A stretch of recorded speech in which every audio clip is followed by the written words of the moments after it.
नमस्कार दोस्तों, स्वागत है आप सभी का हमारे YouTube चैनल सतेंद्र गुरुजी पे। दोस्तों, इस वीडियो में आपको बताएंगे रीजनिंग के 15 अति महत्वपूर्ण प्रश्न के बारे में। इसीलिए आप लोग वीडियो के अंत तक जरूर बने रहिएगा। इस वीडियो में आपको किस तरीके के प्रश्न के बारे में बताएंगे दोस्तों, जैसे कि प्रश्न हम लोग के सामने दिया है। प्रश्न है 226 का जो रिलेशन 213 के साथ में है, सेम रिलेशन 302 का क्वेश्चन मार्क के साथ में। आई क्वेश्चन मार्क के जगह इन चारों ऑप्शन में से कौन सा ऑप्शन सही होगा। और भी प्रश्न है, आकृति को पूरा करें। हमारे पास एक मूल आकृति दी हुई है।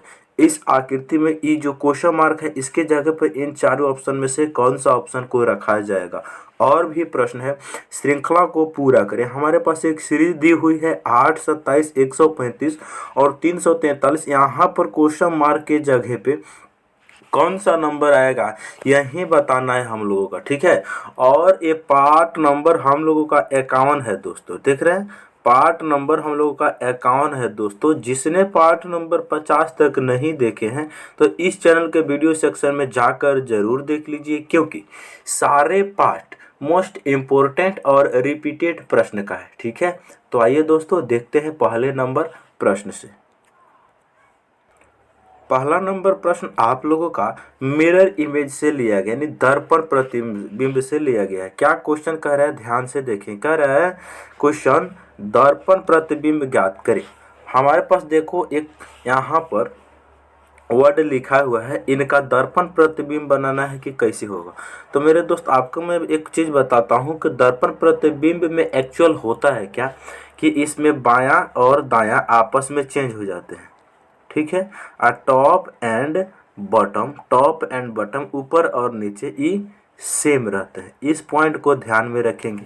यानी कुल मिलाकर भोजपुरी भाषा में आप लोग समझिए कि जब हम लोग अपना चेहरा दर्पण में देखते हैं तो जो हमारा दायां हाथ होता है वो बायां दिखता है, जो बायां हाथ होता है वो दायां दिखता है, ऊपर नीचे सेम होता है। उसी प्रकार इसमें भी, यानी कि दायां बायां आपस में चेंज हो जाएंगे। तो देखो दर्पण है, दर्पण के ई साइड में हम लोग देख रहे हैं, ई साइड में ई है बायां लेफ्ट और ई है दायां राइट। तो जब दर्पण के ई साइड में प्रतिबिंब में जाएगा तो राइट आ जाएगा इधर और लेफ्ट चला जाएगा इधर, ठीक है।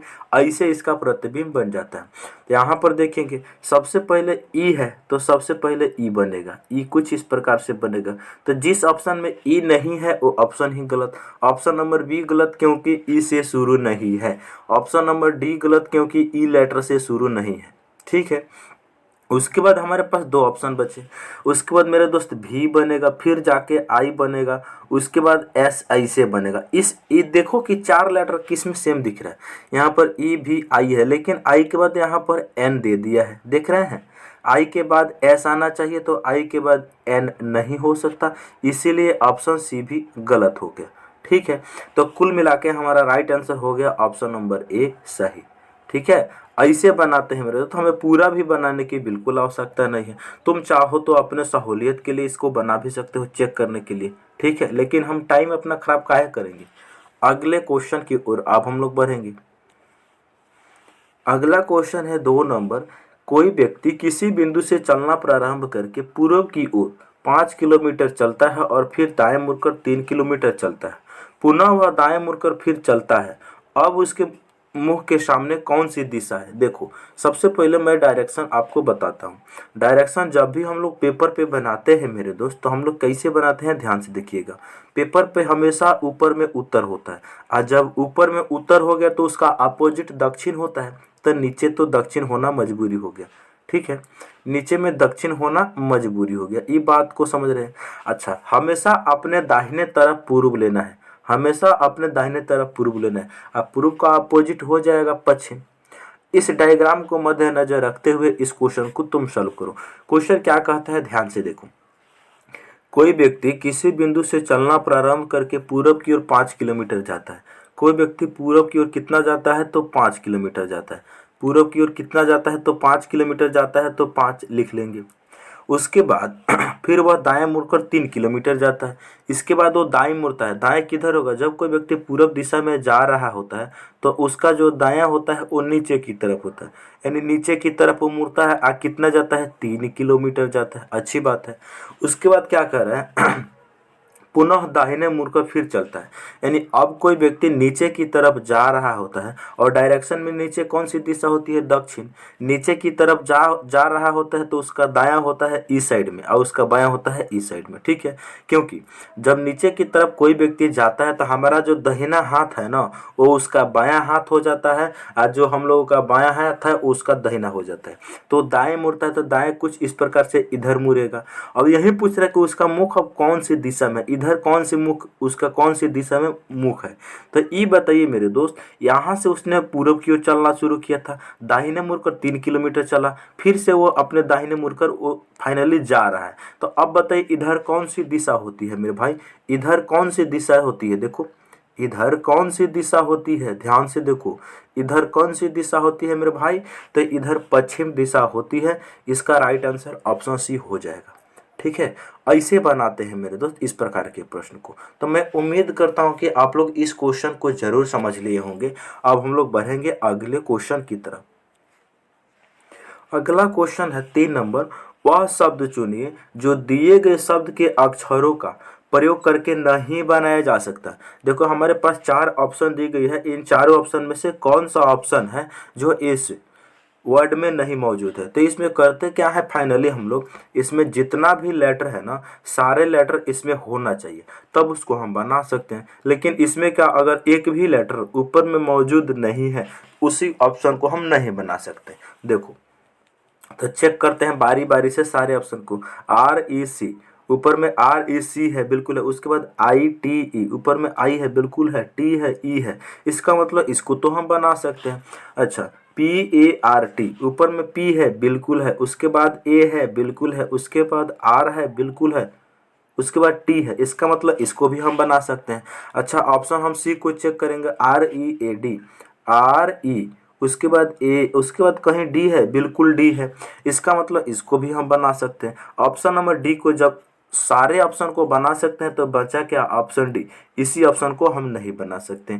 और इसमें क्या खास बात है कि हम नहीं बना सकते, उसको भी जांचना तो जरूरी है। देखो एस, ऊपर में मूल जो शब्द दिया गया, ये मूल शब्द में कहीं भी एस लेटर का यूज नहीं किया है, जबकि ऑप्शन में एस लेटर कहाँ से आ सकता है, एस लेटर ऊपर में मौजूद नहीं है और ऑप्शन में है, इसलिए ऑप्शन डी को हम नहीं बना सकते हैं मेरे भाई, ठीक है। तो मुझे पूरा भरोसा है कि आप इस क्वेश्चन को समझ गए होंगे। आप लोग प्रश्न को रटिए नहीं, प्रश्न को समझने का प्रयास कीजिए। चलिए अगले क्वेश्चन की ओर अब हम लोग बढ़ेंगे। अगला क्वेश्चन क्या कहता है, अगर RATION को OXQFL के लिखा जाता है तो उस कोड में LUMBER को कैसे क्या लिखा जाएगा। तो ध्यान से देखिएगा इसमें क्या लॉजिक है, उस लॉजिक को सबसे पहले हमें पहचानना होगा। क्या है, R है, उसके बाद में क्या है, R के बाद में है A, RAT, उसके बाद में है I, उसके बाद में O है और उसके बाद में N है। इसको उसने किस भाषा में कोड किया है, O, उसके बाद X, उसके बाद में क्या है तो Q है ना, उसके बाद में Q है, उसके बाद में F है, Q के बाद में क्या है F है, उसके बाद में L है और उसके बाद में क्या है K है। इस प्रकार से कोड किया है। और हम लोगों से फाइनली क्या पूछा जा रहा है मेरे दोस्त, ध्यान से देखेंगे। हम लोगों से जो पूछा गया है वो क्या पूछा गया है, LUMBER, इसका कोड क्या होगा यही बताना है। तो सबसे पहले इसमें हम लोग लॉजिक ढूंढेंगे कि क्या लॉजिक है। तो देखो मैं आपको एक हिंट देता हूँ। R से देखो कि O कैसे बन सकता है, A से देखो कि X कैसे बन सकता है। मेरे भाई हम लोग जानते हैं कि अंग्रेजी वर्णमाला में R का स्थान होता है 18, O का होता है 15। 18 से 15 बना है, -3 करके बना है। अच्छा A से X कैसे बना है, A से X कैसे बना है, इसको तुम जांचो। अच्छा इसको छोड़ दो। अभी यहाँ देखो कि इनमें क्या लॉजिक सेम है कि अलग अलग, इसमें जांचो। यहाँ T का स्थान होता है 20, 20 में से 3 घटेगा तो Q का 17, इसका मतलब इसमें भी -3 लेटर का यूज हुआ है। I का स्थान होता है 9, F का होता है 6, 9 से 6 बना -3, O से L बना, O का स्थान 15, L का 12, यहाँ भी -3 हुआ है। अच्छा N का 14, K का 11, यहाँ भी -3 हुआ है। यानी सारे लेटर में -3 हुआ तो फिक्स है कि A में भी -3 हुआ होगा।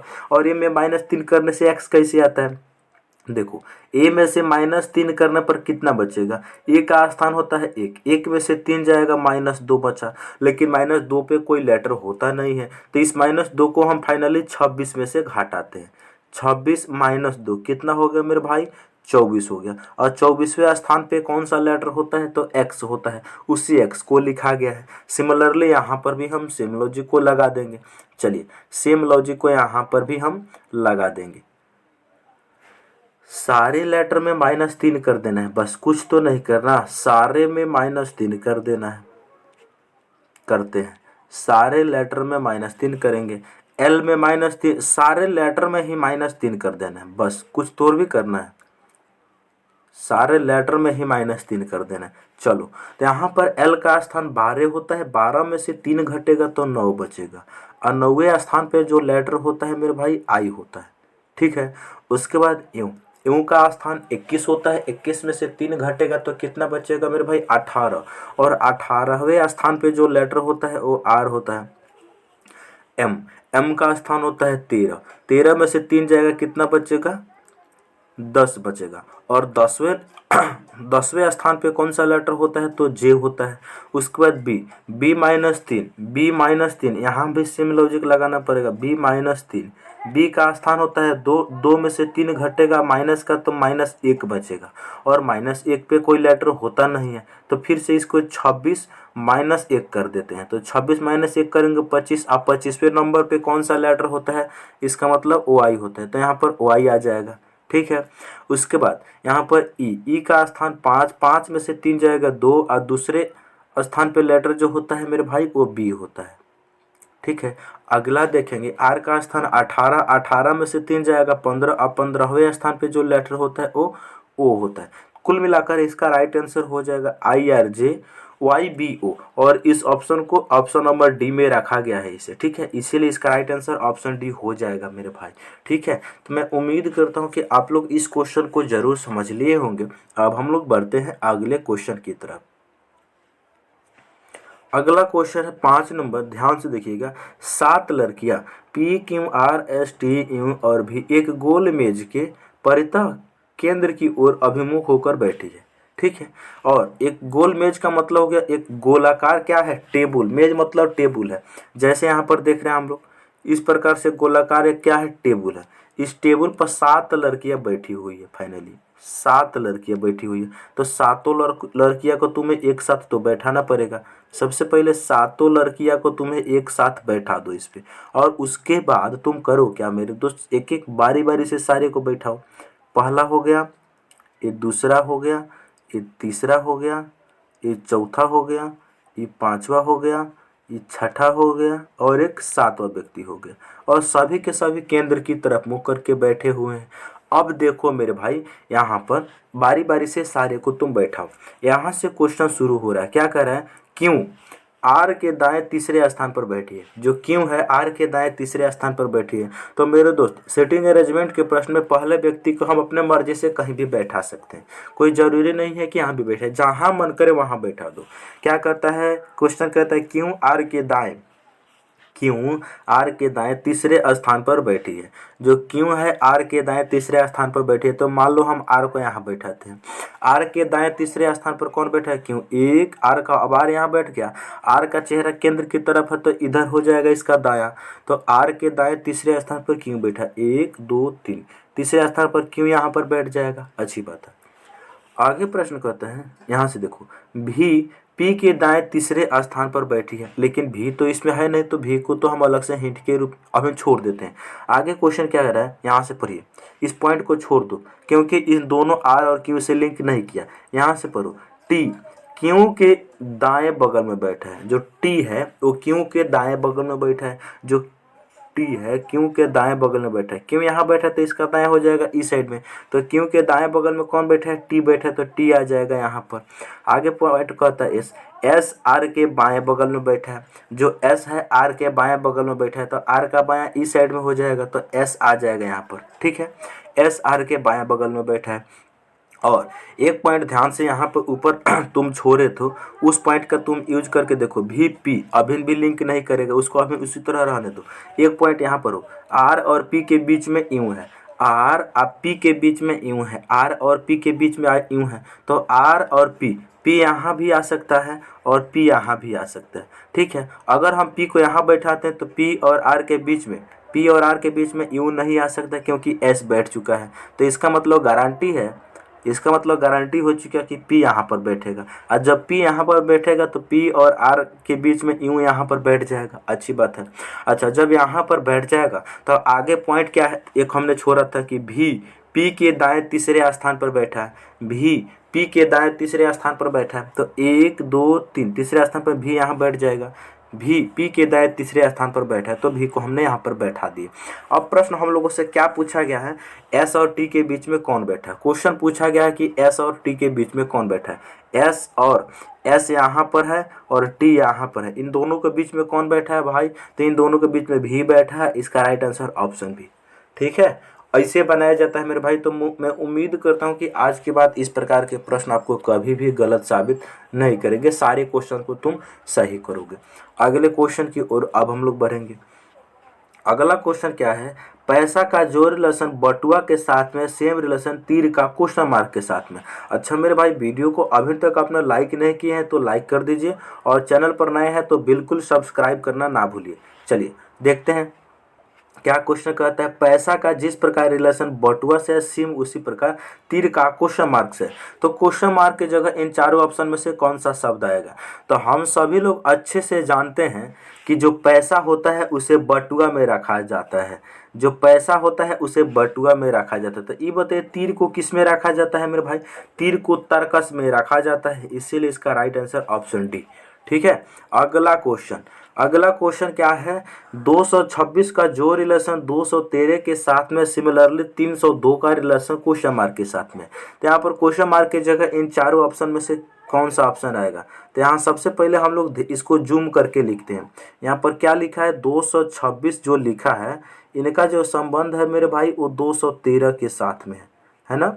उसी प्रकार यहाँ पर जो 302 है इनका रिलेशन किनके साथ में होगा यही बताना है। तो सबसे पहले यहाँ पर हम लोग क्या करेंगे उसको ध्यान से समझते हैं।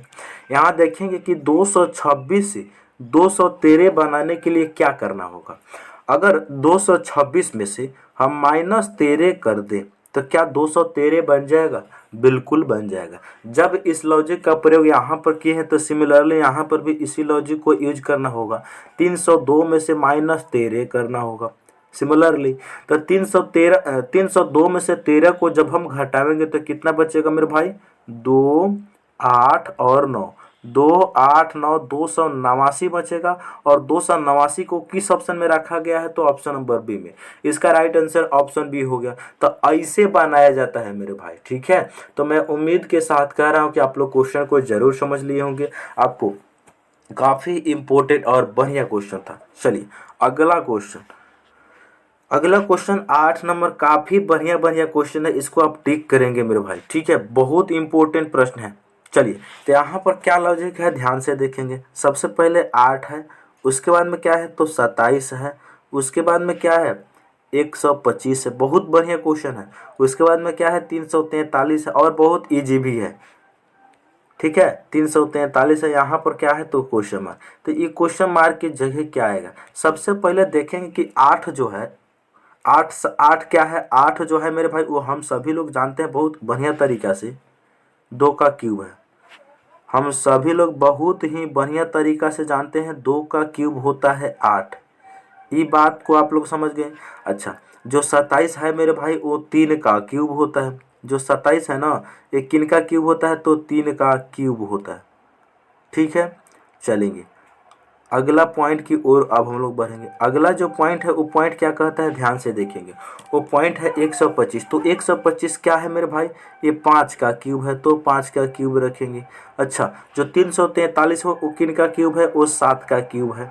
तो ये बताइए क्वेश्चन मार्क के जगह पे क्या आएगा। तो यहाँ पर हम सभी लोग देख रहे हैं, सबसे पहले 2 हुआ है, उसके बाद 3, उसके बाद 5, उसके बाद 7, यानी सारे अभाज्य संख्या का क्यूब्स किया गया। तो ये बताइए 7 के बाद अगली अभाज्य संख्या कितना होता है, तो 11 होता है। और 11 का क्यूब कितना होता है, बस वही आंसर हो जाएगा। तो 11 का क्यूब होता है 1331 मेरे भाई, ठीक है। और इस क्वेश्चन का राइट आंसर हो जाएगा 1331, जो कि ऑप्शन सी में दिया गया है, ठीक है। ऐसे बनाया जाता है। अच्छा, वीडियो को अभी तक लाइक नहीं किए हैं तो लाइक कीजिए मेरे भाई, ठीक है। चलिए अगले क्वेश्चन की ओर अब हम लोग बढ़ेंगे। क्वेश्चन नंबर 9 क्या कहता है? कहता है सभी मशीन टूल है और कोई भी टूल कंप्यूटर नहीं है। देखो, हमारा एक कथन और निष्कर्ष से लिया गया है। क्या क्वेश्चन कर रहा है? सभी मशीन क्या है? टूल है। तो जितना भी मशीन है ये सभी टूल के भीतर आ जाएंगे। सभी मशीन टूल के भीतर आ जाएंगे। सभी मशीन टूल के भीतर आ जाएंगे, ठीक है। और आगे को पॉइंट क्या कहता है, उस पॉइंट को ध्यान से देखेंगे। सभी मशीन जो है वो टूल के भीतर में आ गए, तो टूल, इसको टूल लिख देते हैं। अच्छा, कोई भी टूल कंप्यूटर नहीं है, कोई भी टूल कंप्यूटर नहीं है। तो यहाँ देखेंगे ये टूल और कंप्यूटर के बीच में कोई रिलेशन नहीं है। ये क से कंप्यूटर हो गया, और इन दोनों के बीच में कोई रिलेशन नहीं है, तो इनके बीच में एक छोटा सा कांटा हम लगा देते हैं, ताकि मालूम चले कि कंप्यूटर और टूल के बीच में कोई डायरेक्ट रिलेशन बिल्कुल नहीं है, ठीक है। एक कांटा हम लोग लगा देते हैं। क्वेश्चन है कोई भी मशीन कंप्यूटर नहीं है। ये बताइए मेरे दोस्त, जब टूल और कंप्यूटर के बीच में कोई रिलेशन नहीं है तो टूल के भीतर में है मशीन, ये वाला, तो मशीन और कंप्यूटर के बीच में भी कोई रिलेशन नहीं होगा। ये बात बिल्कुल सही है। दूसरा, कुछ कंप्यूटर टूल है। मेरे भाई हम सभी कोई जान रहे हैं कंप्यूटर और टूल के बीच में दूर दूर तक कोई रिश्ता नहीं है। तो ये बताइए कुछ कंप्यूटर टूल कैसे हो सकता है? इसीलिए ये बात बिल्कुल गलत है। तो हमारा राइट आंसर क्या होगा? केवल निष्कर्ष एक अनुसरण करता है, ऑप्शन नंबर डी, ठीक है। चलिए अगले क्वेश्चन की ओर अब हम लोग बढ़ेंगे। अगला क्वेश्चन 10 नंबर, निम्नलिखित समीकरण में यदि प्लस और माइनस को परस्पर बदल दिया जाए और गुना और भाग को परस्पर बदल दिया जाए तो क्वेश्चन मार्क के स्थान पर क्या आएगा? क्वेश्चन बोला है जहां भी प्लस है उसके जगह पे तुम्हें माइनस लेना है, और जहां भी माइनस है उसके जगह पे प्लस लेना है। क्वेश्चन दूसरा का पॉइंट बोला है जहां भी गुना है उसके जगह पे तुम्हें भागा लेना है, और जहां भी भागा है उसके जगह पे तुम्हें गुना लेना है, ठीक है। और इनका यूज करके हम इस क्वेश्चन को अब आसानी से सॉल्व कर सकते हैं। ये जो समीकरण है यहाँ पर, तो सबसे पहले देखेंगे कि क्या है 4, उसके बाद में क्या है भागा है, तो भागा के जगह पे तो हमें गुना लेना है 6। उसके बाद माइनस है तो माइनस के जगह पे हम लोगों को प्लस लेना है, 6 है। उसके माइनस है तो उसके जगह पे प्लस लेना है 9। अब प्लस के जगह पे हम लोगों को माइनस लेना है। उसके बाद क्या है 48 है ना, 48 है। 48 के बाद में गुना है तो गुना के जगह पे हम लोगों को भागा लेना है। उसके बाद कितना है 8। उसके बाद बराबर में दिया है क्वेश्चन मार्क। तो सबसे पहले यहाँ पर हम लोग क्या किस प्रकार से सॉल्व करेंगे, इसको हम बोडमास से सॉल्व करते हैं। और बोडमास क्या कहता है? सबसे पहले ब्रैकेट, तब ऑफ, उसके बाद डिवाइड, तब मल्टीप्लाई, तब एडिशन, तब सब्ट्रैक्शन। तो सबसे पहले इसमें हम लोग देखेंगे कि सबसे पहले भाग कहाँ पे है। तो ये 4 गुना 6 ऐसे ही ठीक है, बीच में प्लस 9 ऐसे ही ठीक है, माइनस 48 को 8 से भागा करेंगे तो 8 6 48, 6 हो जाएगा। अब देखो यहाँ पर देखो, अब हम गुना का काम करेंगे तो ये हो जाएगा 6 चौका कितना, 6 चौका गुना करेंगे तो ये हो जाएगा 6 चौका 24 हो जाएगा। बीच में प्लस 9, बीच में प्लस 9 है और उसके बाद माइनस का 6 है।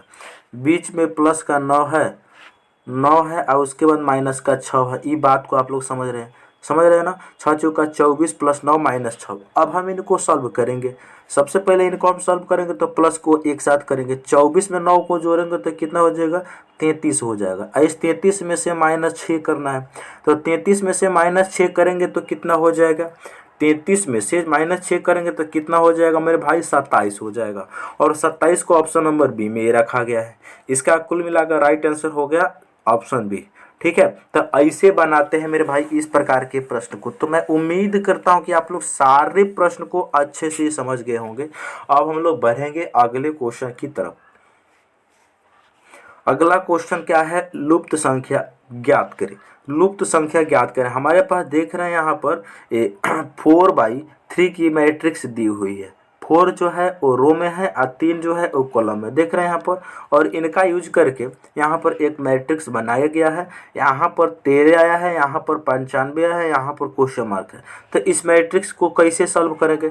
ये जो मैट्रिक्स है मेरे भाई ऐसे सॉल्व होगा। इसमें रो के जो नंबर है उनका यूज करके 12 नंबर बनाया गया है। ऐसा क्यों सॉल्व होगा? क्योंकि 12 नंबर इस साइड में है और इधर छोटा है। चलो तो सॉल्व करके हम लोग देखते हैं कि 1 4 और 2, 1 4 और 2 का यूज करके हम लोग 13 कैसे बना सकते हैं। तो बड़ा ही बढ़िया तरीका से इसको हम बताएंगे और आसान भी है। कैसे? इन सबको गुना कर दो, 1 गुना 4 गुना 2, इन सबको गुना कर दो। तो इन सबको गुना करोगे तो कितना हो जाएगा? इन सबको तुम गुना करोगे तो कितना हो जाएगा? 4 एकम 4 दूनी 8, 8 में कितना प्लस करके 13 बन जाए? 8 में प्लस का 5 करके देखो 13 बन जाएगा। बिल्कुल सही कहे आपने। इसको तीनों को गुना कर दो, 1 गुना 4 गुना 2, ये हो जाएगा 8, 8 में हम प्लस का 5 कर देंगे 13 बन जाएगा। सिमिलरली यहाँ भी हम लोग देखते हैं, यहाँ पर उसी प्रकार यहाँ पर क्या है? सबसे पहले 3 गुना 6 गुना 5, ठीक है। 3 उसके 3 गुना 6 गुना 5, ठीक है। और इसमें प्लस का हम लोग भी 5 करेंगे। जब ऊपर में प्लस का 5 किए हैं तो इसमें भी प्लस का 5 करना पड़ेगा। अब देखो 3 छक 18, 18 पच्चे 90, 90 में 5 जोड़ेंगे कितना हो जाएगा मेरे भाई? 95 हो जाएगा। ये बात बिल्कुल सही निकला, ये बात बिल्कुल सही निकला। सिमिलरली इसमें भी हम ये लॉजिक लगा देंगे। इसमें क्या लॉजिक लगेगा? ध्यान से देखिएगा। इसमें जो लॉजिक लगेगा 2 गुना 4 गुना 3, ठीक है। इनको गुना करो, आप बीच में प्लस का 5 कर दो, तो गुना करके देखो कितना आता है। 2 चौका 8, 8 तिरकी 24, 24 में 5 को हम लोग जोड़ेंगे कितना हो जाएगा मेरे भाई? 29 हो जाएगा। और 29 को किस ऑप्शन में रखा गया है? 29 को ऑप्शन नंबर डी में रखा गया है, इसीलिए इसका राइट आंसर ऑप्शन डी हो जाएगा। ठीक है, तो मेरे दोस्त मैं उम्मीद करता हूँ कि आप लोग इस क्वेश्चन को जरूर समझ गए होंगे। बड़ा ही इंपॉर्टेंट प्रश्न है, बस आप लोग समझने का प्रयास कीजिएगा। ठीक है, चलिए अगले क्वेश्चन की ओर अब हम लोग चलते हैं। चलिए क्वेश्चन क्या है? त्रिभुज की संख्या ज्ञात करें। त्रिभुज की संख्या ज्ञात करें मेरे भाई। सबसे पहले देखेंगे कि इसमें टोटल कितना त्रिभुज है। अच्छा मेरे भाई एक चीज मैं आपको बताता हूँ, अगर ये बीच में छोटा वाला त्रिभुज नहीं होता तो हम आपको बताता हूँ, हमारे पास कुल मिलाकर इतना सा फिगर होती, कुल मिलाकर इतना फिगर होती। और इसमें टोटल त्रिभुज हम लोग कितना काउंट कर चुके हैं, हम लोग सीख चुके हैं, बहुत सारे पहले वाले वीडियो में हमने बना रखा है। तो इसको नंबरिंग करते हैं 1 2 3 और 4, और जो 12 नंबर क्या है? 4। बस इसका डबल कर देंगे हम, 4 का डबल कर देंगे कितना? 8। इस वाले आकृति में टोटल 8 त्रिभुज है। तो इसी प्रकार मेरे दोस्त इसमें टोटल कितना त्रिभुज है? 8 त्रिभुज है। तो इसमें तो हो गया 8 त्रिभुज, इस वाले आकृति में 8 त्रिभुज हो गया। अब देखो मेरे दोस्त, जैसे हैं इस बीच वाले त्रिभुज, छोटका त्रिभुज को इस बीच में रखा और इस छोटका त्रिभुज को यहाँ पर रखा, तो इसको रखने से कितना नया त्रिभुज बन रहा है यही बस काउंट कर लो। 8 तो आ चुका है, ये हो जाएगा 1, ये हो जाएगा 2, ये हो जाएगा 3 और ये हो जाएगा 4। 4 त्रिभुज यहाँ से आ जाएगा। तो 8 पहले से था ना, 4 यहाँ से आ जाएगा। अच्छा यहाँ से देखो 1 2 3 और 4, 4 त्रिभुज यहाँ से, 4 त्रिभुज यहाँ से, कितना हो गया? 8 हो गया। और 8 पहले से भी दिया था, तो 8 में 8 जोड़ेंगे तो कितना हो जाएगा? 16 त्रिभुज हो जाएंगे इसमें। इसका राइट आंसर ऑप्शन सी हो जाएगा भाई। कैसे हमने काउंट किए हैं मैं उम्मीद करता हूँ कि आप लोगों को समझ में बढ़िया तरीका से आ चुका होगा। अगले क्वेश्चन की ओर अब हम लोग चलेंगे। अगला क्वेश्चन काफी इंपॉर्टेंट क्वेश्चन, और इसीलिए इसको हमने थंबनेल में भी लगाया हुआ है। क्या क्वेश्चन कह रहा है? ध्यान से देखें। क्वेश्चन कह रहा है आकृति को पूरा कीजिए। तो इस आकृति को मेरे भाई हम लोग कैसे सॉल्व करेंगे? ध्यान से देखिएगा। इसको हम जानते हैं कैसे सॉल्व करेंगे। ये बात को सबसे पहले मैं यहाँ पर समझा रहा हूँ आपकी। यहाँ पर करते क्या है, एक्चुअल में कुछ नहीं, यहाँ पर केवल छोटा सा लॉजिक है मेरे भाई। उस लॉजिक को हम लोग समझते हैं कैसे। देखो यहाँ से सबसे पहले एक लाइन खींच दो।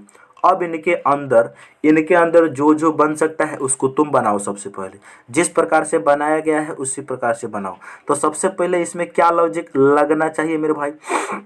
इसमें तो एक लॉजिक लगना चाहिए, ऐसे एक होना चाहिए। ठीक है, इसमें एक लाइन टेढ़ी ऐसे होना चाहिए। और जिस ऑप्शन में ऐसा लाइन नहीं है वो ऑप्शन ही गलत हो जाएगा, वो ऑप्शन ही गलत हो जाएगा। जिस ऑप्शन में ऐसा लाइन नहीं है वो ऑप्शन को ही गलत करना होगा। ऐसे नहीं है, कुल मिलाकर ऐसे है मेरे भाई, ठीक है, ऐसे चढ़ाया हुआ। जिस ऑप्शन में ऐसा लाइन नहीं है, ये नीचे की तरफ लाइन ऐसे नहीं हो सकता। अच्छा, यहाँ पर जो फूल की तरह बनाया हुआ है वो कैसे बनाया है, ध्यान से देखिएगा। उसको कलर को चेंज करके बनाते हैं ताकि अच्छा दिखे। यहाँ पर एक लाइन आएगा ऐसे, यहाँ पर एक छोटा सा वृत्त आएगा। आई वृत्त को, ये वृत्त से कैसे बनेगा मेरे भाई, वृत्त से ऐसे बनेगा, ऐसे। और यहाँ पर मेरे भाई 2 सर्किल आना चाहिए, देखो ध्यान से, और इसके बीच एक बिंदु आना चाहिए। ऐसा कौन सा ऑप्शन में दिया है, ऐसा कौन सा ऑप्शन में दिया है, ध्यान से देखेंगे। यहाँ पर देखो एक सर्किल आना चाहिए, इसीलिए ऑप्शन सी गलत। और यहाँ पर सर्किल तो आ ही नहीं सकता, इसीलिए ऑप्शन डी गलत। हमारे पास बचा ऑप्शन ए और ऑप्शन बी। यहाँ पर देख रहे हैं इन दोनों सर्किल के भीतर में बिंदी नहीं आ सकता, इसीलिए ऑप्शन ए तो हो ही नहीं सकता। बचा क्या, ऑप्शन बी। कुल मिलाकर यही हूबहू ऐसा फिगर बनेगा, यही इसका राइट आंसर हो जाएगा मेरे भाई, ठीक है। चलिए, तो मैं उम्मीद के साथ कह रहा हूं कि आप इसे अच्छे से समझ चुके होंगे। अगला क्वेश्चन क्या है, अगला क्वेश्चन 14 नंबर, विषम की पहचान करें। हमारे पास 4 ऑप्शन दी गई है, इसमें से कौन सा ऑप्शन विषम है। सबसे पहले देख रहे हैं यहाँ पर m से n कैसे बना है। m का जो स्थान होता है मेरे भाई, m से n बना, m का जो स्थान होता है 13, n का होता है 14, 13 से 14 बना, प्लस का 1 किया गया। यहाँ देखो a से b बना, यहाँ भी प्लस का 1 किया गया। x से y बना, यहाँ भी प्लस का 1 किया गया। यहाँ देखो c से e बना, c का स्थान 3, e का स्थान 5, तो यहाँ प्लस का 2 किया गया। तो e बताइए, सारे जगह हम माइनस का सारे जगह हम लोग +1 कर रहे हैं, जबकि ऑप्शन नंबर सी में +2 किया गया है, इसीलिए इसका right answer option number C हो जाएगा मेरे भाई, ठीक है। चलिए अगले क्वेश्चन की ओर अब हम लोग बढ़ेंगे। क्वेश्चन नंबर 15 नंबर प्रश्न क्या कहता है, ध्यान से देखें। कहता है 1 जनवरी 2010 को कौन सा दिन होगा। सबसे पहले इसको बनाने से पहले मैं आपको एक चीज़ बताता हूँ कि जब हम लोग इस ईयर को तोड़ेंगे तो हम बताएंगे। जब हम लोग कैलेंडर में देखो, जब हम लोग कैलेंडर में 100 वर्ष बीता ना, तो इस 100 वर्ष में टोटल विषम दिन जो आया था मेरे भाई वो 5 आया था। जब कैलेंडर में 200 वर्ष बीता, जब कैलेंडर में 200 वर्ष बीता तो जो विषम दिन टोटल आया था वो 3 आया था। और जब कैलेंडर में टोटल 300 वर्ष बीता, जब कैलेंडर में 300 वर्ष बीता उसमें टोटल विषम दिन 1 आया था। और जब कैलेंडर में टोटल 400 वर्ष बीता तो उसमें विषम दिन मेरे भाई 0 आया था। और 4 के मल्टीपल में कुछ भी हो, सारे में 0। जैसे अगर 2000 हो, 4 के मल्टीपल है तो यहाँ भी विषम दिन 0 होगा। अगर मान लीजिए 1600 है तो यहाँ भी विषम दिन 0 होगा। ये पहला पॉइंट आप लोगों ने समझ लिया। चलिए दूसरा पॉइंट क्या है, जब कैलेंडर में कैलेंडर बना तो सबसे पहला दिन सोमवार था, सबसे पहला दिन सोमवार, दूसरा दिन मंगलवार, तीसरा दिन बुधवार, चौथा दिन बृहस्पतिवार, पांचवा दिन शुक्रवार, छठा दिन शनिवार, सातवां दिन रविवार, या सातवां दिन को 0 दिन भी बोला जाता है, ठीक है। इस पॉइंट को ध्यान से रख के हम इस क्वेश्चन को बिल्कुल चुटकी बजाते ही सॉल्व करा देंगे। हम आपको कोई भी कोड याद नहीं कराएंगे। देखो 1 जनवरी 2010 को कौन सा दिन था। सबसे पहले यहाँ पर हम लोग एक बात बताएंगे कि यहाँ पर 2010 जो वर्ष लिखा हुआ है, ये 2010 जो वर्ष लिखा हुआ है, ये 2009 प्लस 1 वर्ष जोड़ेंगे तो 10 होगा। ये बताइए जो ये वर्ष है, एक 10वां जो वर्ष है ये पूरा हो चुका है, बिल्कुल नहीं हुआ है। ये 10वां वर्ष में केवल 1 दिन यूज हुआ है, 1 जनवरी। इसका मतलब 2009 पूरा हो गया और 2010 में 1 जनवरी ही अभी चला है, पूरा नहीं हुआ है। तो इसको हम सबसे पहले इसको ब्रेक करेंगे, इसको और डेज में तोड़ने के लिए जनवरी लिखेंगे। उसके बाद मेरे भाई यहाँ पर हम लोग लिखेंगे 2009। 2009 काहे लिखेंगे, क्योंकि 2010वें वर्ष का अभी जनवरी महीना चल रहा है और वो भी जनवरी महीना में 1 दिन ही यूज हुआ है। तो इसको हमेशा जितना लिखा होता है उसमें से 1 कम करके लिखते हैं।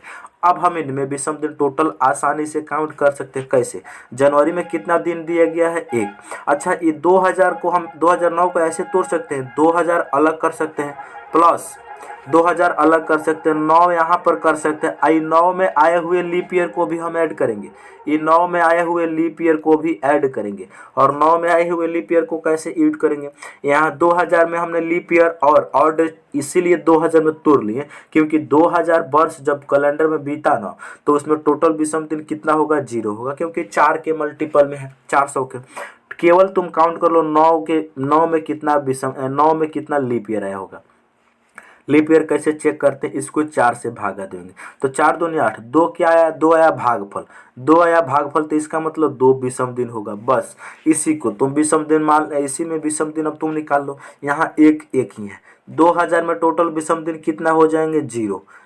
9 में टोटल विषम दिन कितना हो जाएंगे, 7 से भागा देंगे तो 7 के शेषफल को विषम दिन बोला जाता है, 2 आ जाएगा। यहाँ से ऑलरेडी दो तो दिया है तो 2 2 4 आ 0, 4 आ 1 5, टोटल विषम दिन कितना आ गया, 5 आ गया। अच्छा ये बताइए मेरे दोस्त, 5वें नंबर पे कौन सा दिन होता है, पहला सोमवार, दूसरा मंगलवार, तीसरा बुधवार, चौथा बृहस्पतिवार, 5वां जो होता है मेरे भाई वो शुक्रवार। तो इसका जो राइट आंसर हो जाएगा वो शुक्रवार हो जाएगा। तो ऐसे बनाया जाता है। आपको कंफ्यूजन होगा कि 2010 के जगह पे हमने 2009 क्यों लिए हैं, तो मेरे भाई 2009 हमने इसलिए लिए हैं क्योंकि 2010 जो वर्ष है ना उसके महीना को इसमें हमने यहाँ पर ऐड कर लिया है। ठीक है, तो इसका राइट आंसर ऑप्शन 1 हो जाएगा। ठीक है, तो मैं उम्मीद करता हूं कि आप लोग सारे क्वेश्चन को बहुत ही अच्छे तरीक़ा से समझ गए होंगे। यदि आप हमारे चैनल पर पहली बार आए हैं तो चैनल को ज़रूर सब्सक्राइब करें और साथ ही साथ बेल आइकन को ऑन कर लीजिए ताकि मैं जब वीडियो डालूं तो नोटिफिकेशन सबसे पहले आपके पास पहुंचे। ओके दोस्तों, मिलते हैं अगले वीडियो में।